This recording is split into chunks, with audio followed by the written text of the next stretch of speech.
Hola a todos, soy el Dr. Beller y hoy te quiero hablar de un nuevo informe sobre la variante P1, aquella famosa variante conocida en los medios de comunicación como la variante emergente de Brasil o la variante de Manaus o simplemente la variante brasilera. El nombre técnico es este que está acá, P1. Como nosotros sabemos, en Brasil ya se reportaron más de 13 millones de casos de COVID-19 confirmados, con más de 330.000 muertes en todo el país. Si bien es un país muy grande, estas cifras son muy asustadoras. Ahora, para los que vivimos y trabajamos aquí, en diciembre, en mediados de diciembre, inicios de enero, nosotros estábamos vivenciando una cierta estabilización de los casos de muerte, los casos de hospitalizaciones. Parecía que las cosas estaban poniendo en su lugar. Ahora, de repente, a partir de febrero del 2021, comenzaron a aumentar los casos de internación, los casos graves y principalmente una cosa que nosotros los vivenciamos realmente, no es que solamente lo leíamos, lo estábamos viendo, aumento de muerte en los jóvenes.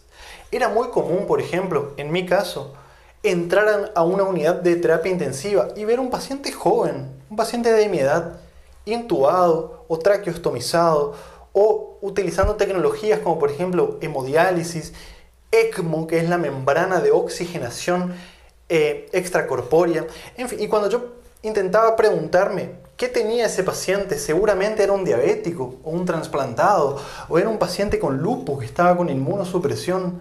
La respuesta era no, era paciente joven, sin comorbilidades, sin obesidad, no fumaba y nos empezamos a asustar mucho, nos empezamos a preocupar mucho. Y hace pocos días se subió a la plataforma de Preprints un artículo que todavía no fue revisado por pares, pero que trae información muy interesante que hoy quiero compartirla con ustedes. Sobre esta variante P1, el CDC lo agrupa junto con otras variantes como la B117, que es la conocida como variante de Reino Unido, o la B1351, la conocida como variante de Sudáfrica.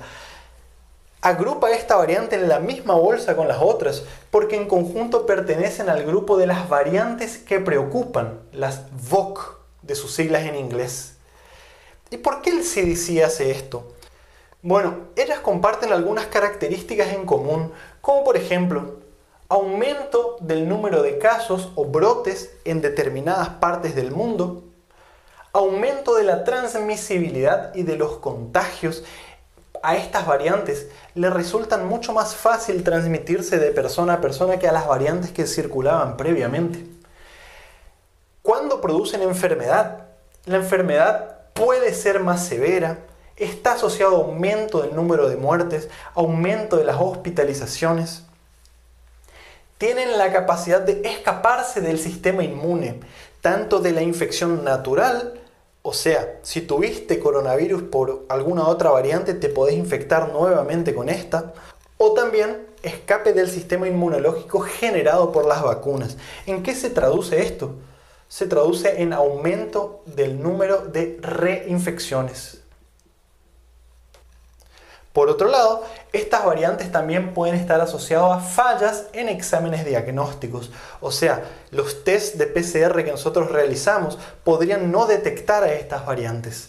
¿Y por qué ocurre esto? Porque todas ellas tienen mutaciones. Y esas mutaciones le ofrecen alguna ventaja evolutiva a estos virus. Por eso se lo agrupan a todos dentro de la misma bolsa. Estas variantes obviamente que preocupan a todo el mundo. Por eso, variante que preocupa. Al detectarse cualquiera de estas variantes en cualquier lugar del planeta, se toman una serie de medidas y se aumentan los esfuerzos para intentar frenar su diseminación, como por ejemplo, aumento de las notificaciones, aumento en la realización de tests, aumento en la realización de estudios genéticos para detectarlas y para ver a dónde se podría actuar en términos de diagnóstico, de tratamiento. el cierre de algunas actividades esenciales para frenar la diseminación y el contagio de persona a persona, en fin, todo lo que ustedes están escuchando en las noticias, como por ejemplo, algunas regiones de Brasil están en bandera negra, se cerraron todas las actividades, incluso toques de queda. Bueno, todo eso es real. Ahora, hablando específicamente de la P1, esta surgió a fin del 2020. En diciembre del 2020 se la detectó por primera vez en Japón en 4 viajantes que provenían de Brasil. Posteriormente se la fue detectando en Amazonas. El 40%, más del 40% de las muestras de los pacientes con síntomas de COVID daban positivo para esta variante. Es por eso que se la conoce en términos populares como la variante de Manaus, la variante de Amazonas o la variante emergente de Brasil. Ahora les quiero decir lo siguiente, no hay que estigmatizar a Brasil, no es la variante de Brasil, simplemente surgió allí. Las mutaciones ocurren en los virus, ocurren todo el tiempo y pueden ocurrir de manera espontánea en cualquier lugar, en cualquier país. Entonces por eso no hay que llamarlas por el país en donde surgió y sí por su nombre técnico, que es este que está acá, P1. Eso es importante. Como ya sabemos de ediciones anteriores, la P1 tiene algunas sustituciones o algunos cambios en la estructura de la proteína Spike, que es esta que está acá, ¿sí? la famosa proteína S. Por ejemplo, son estas las principales mutaciones que tiene. Estas 3 que están acá arriba, la K417N, la E418K y la N501Y, ocurren en el receptor binding domain, que sería el sitio de unión de la proteína Spike al receptor de la célula humana. Recuerden que la proteína Spike, la punta de la proteína Spike, específicamente el receptor binding domain, esa parte específica de la estructura, la puntita, actúa como si fuese una llave que abre la cerradura de la puerta que sería la EK2 y de esa forma al hacer contacto y al abrir el virus entra a la célula y genera la infección, se replica y genera todo el daño que ustedes ya conocen muy bien. Lo que ocurrió en esta variante es que hubo muchas mutaciones, muchas realmente, nos dejó bastante preocupados a los médicos. Por ejemplo, la mutación E418K se sabe por modelos experimentales que le otorga una capacidad al virus de escaparse del sistema inmunológico, tanto de algunas vacunas como de la infección natural generada por infecciones previas. Por ejemplo, cuando se tomó modelos experimentales de virus que tenían esta mutación y se las puso junto con plasma convaleciente, o sea, el plasma de pacientes que ya tuvieron infección previa, o también se los mezcló a estos virus con suero de personas vacunadas, los anticuerpos que contenían el plasma y el suero fueron menos neutralizantes contra los virus que tenían esta mutación. Eso le otorga una capacidad de escapar del sistema inmunológico, o sea, de reinfecciones. La mutación 501Y, que no es solamente de esta variante, las otras también la comparten, ¿sí? Modelos experimentales muestran que estos virus son 2 veces más transmisibles, más fácil de contagiar de persona a persona. Ahora, remontándonos al inicio de la pandemia, vamos a diciembre del 2019 o a enero del 2020.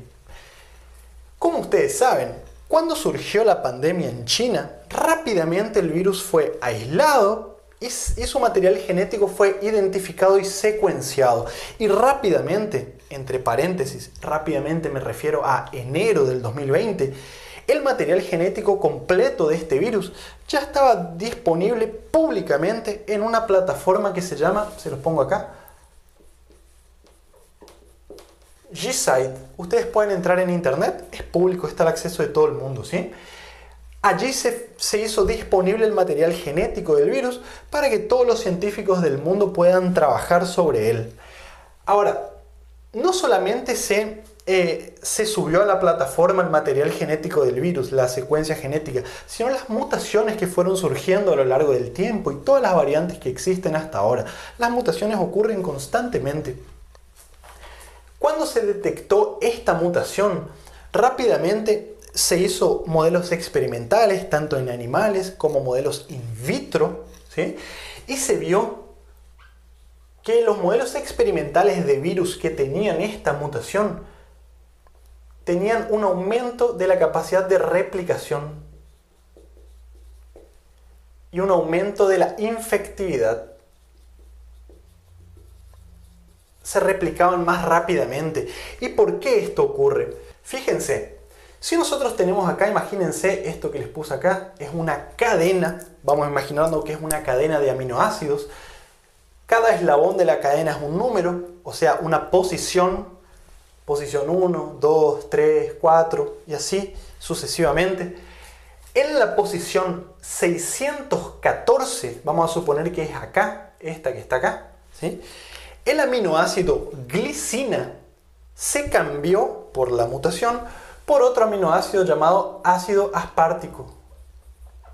Al cambiarse el aminoácido en esta posición, le otorgó un cambio estructural a la proteína Spike. Vamos a imaginarnos que la proteína Spike era de la forma que estaba anteriormente dibujada y después de la mutación quedó de esta forma, ¿sí? Eso hizo que si nosotros dibujamos acá el receptor ECA2, que es este que les puse acá, la puerta con la cerradura para la entrada en la célula, digamos en términos simples, que la proteína Spike encaje mejor. En términos un poco más elegantes y científicos, produjo un aumento de la afinidad de la proteína Spike por la ECA2. En términos prácticos, esto provoca un aumento de la replicación y de la infectividad. Ahora imagínense que nosotros juntamos todas estas mutaciones. ¿Cómo no va a ser una variante que preocupa? Obvio que sí. ¿Y cómo se traduce eso? Se traduce en lo que está ocurriendo en Brasil actualmente, que les voy a contar a continuación. Como ustedes deben haber escuchado en los medios de comunicación, Brasil está sufriendo un aumento del número de casos, hospitalizaciones y muertes, incluyendo muertes en personas jóvenes, y esto realmente lo estamos viviendo en la práctica, en carne propia, y está asociado al aumento de casos reportados de esta nueva variante. Fíjense que constantemente les estoy diciendo la palabra variante, no les estoy diciendo cepa, como se escucha en muchos lugares. Una nueva cepa sería el SARS-CoV-3 y eso no existe aún.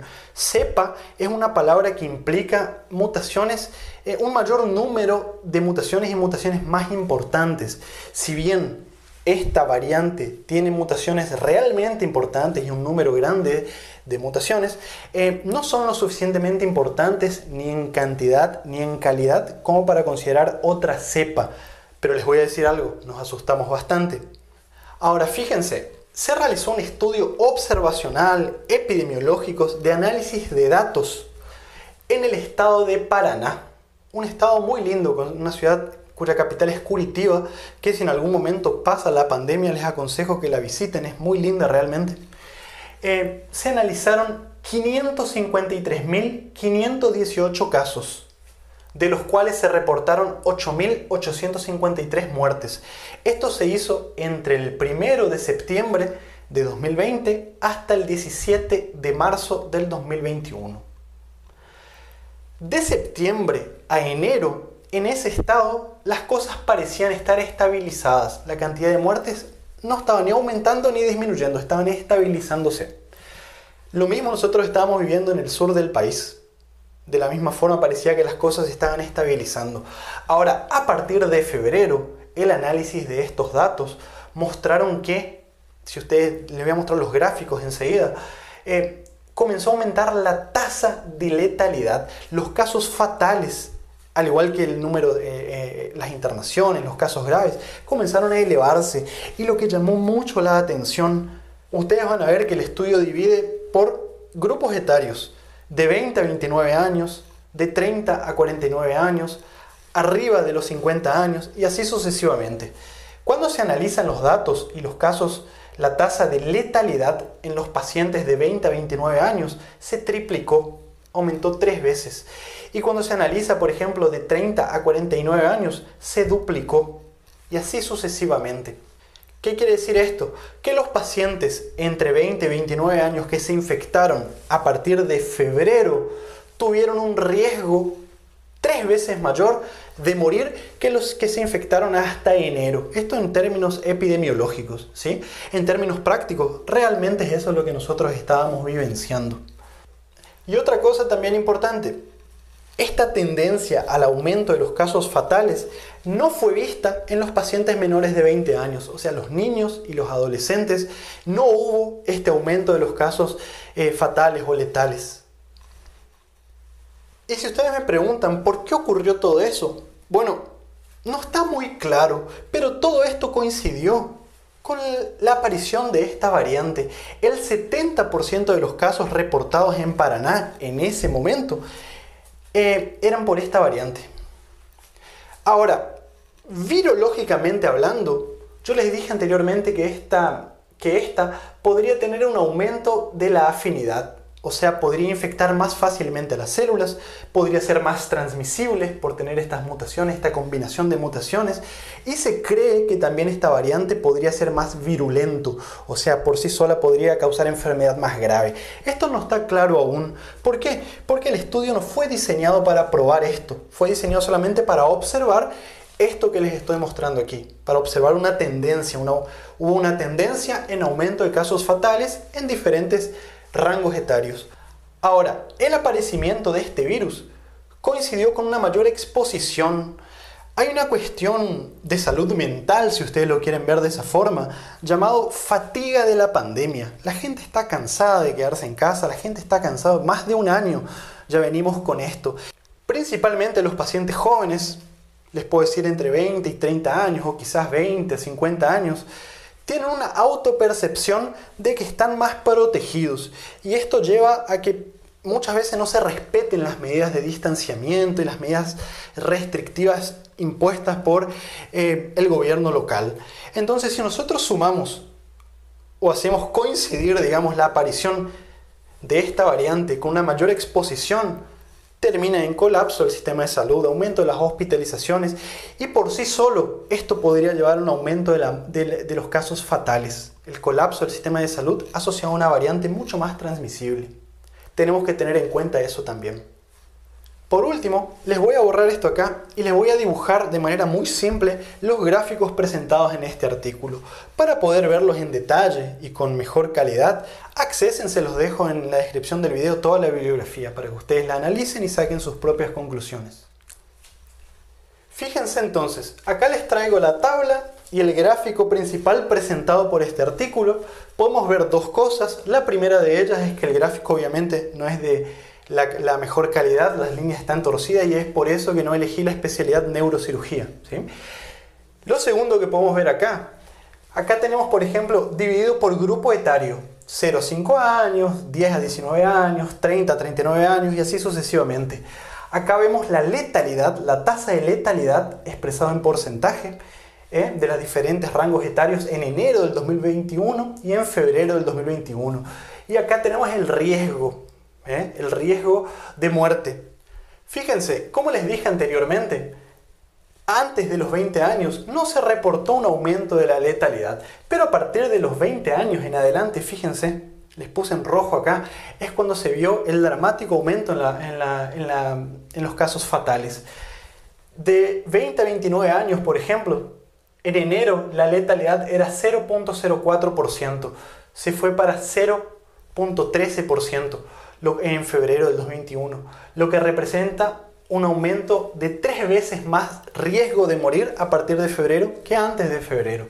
De 30 a 39 años ocurrió algo similar. Fíjense, en enero la letalidad era 0.17%, se fue en febrero a 0.32%, lo cual casi duplicó el riesgo de muerte. Y así por delante. Fíjense que a medida que avanza la edad, los casos el porcentaje de letalidad también va aumentando. Ahora, en este gráfico, lo que les estoy tratando de mostrar es lo siguiente. En las ordenadas, nosotros vemos la letalidad. Y en la abscisa, nosotros lo que vemos son los meses. Septiembre, octubre, noviembre y diciembre de 2020 y enero y febrero de 2021. Fíjense acá. En rojo les puse lo que ocurrió con los pacientes entre 30 y 39 años. Entre octubre y diciembre o octubre hasta enero, la letalidad parecía estar estabilizada entre 0,1 y 0,2%. Ahora, fíjense en febrero, un dramático aumento de la letalidad. Lo mismo ocurrió con, por ejemplo, los pacientes, me olvidé ponerles acá, entre 20 y 29 años, acá en azul. Parecía estar estabilizada la letalidad desde octubre a enero, pero en febrero un aumento brusco y dramático de la tasa de letalidad. Entonces, ¿cuál es la conclusión de los autores de este artículo? Es que a partir de febrero, en el estado de Paraná, en Brasil, hubo un dramático aumento en la proporción de casos fatales a partir de los 20 años. Y esto coincide con el aumento de casos reportados de la variante P1. Falta todavía la revisión por pares, falta todavía diseñar un estudio para ver si realmente esta hipótesis es la verdadera. Todavía no lo sabemos, el estudio no fue diseñado para eso, pero lo que nosotros sabemos es que tenemos que extremar las medidas de distanciamiento, extremar los cuidados para evitar los contagios y, bueno, esperar a que la población, la mayor parte de la población esté inmunizada. Continuar usando máscara, lavándonos las manos. Espero que el video te haya gustado y te haya resultado informativo. Déjame tu comentario y tu pregunta, suscríbete a nuestro canal y compartí este material en las redes sociales. Nos vemos muy pronto con mucho más material.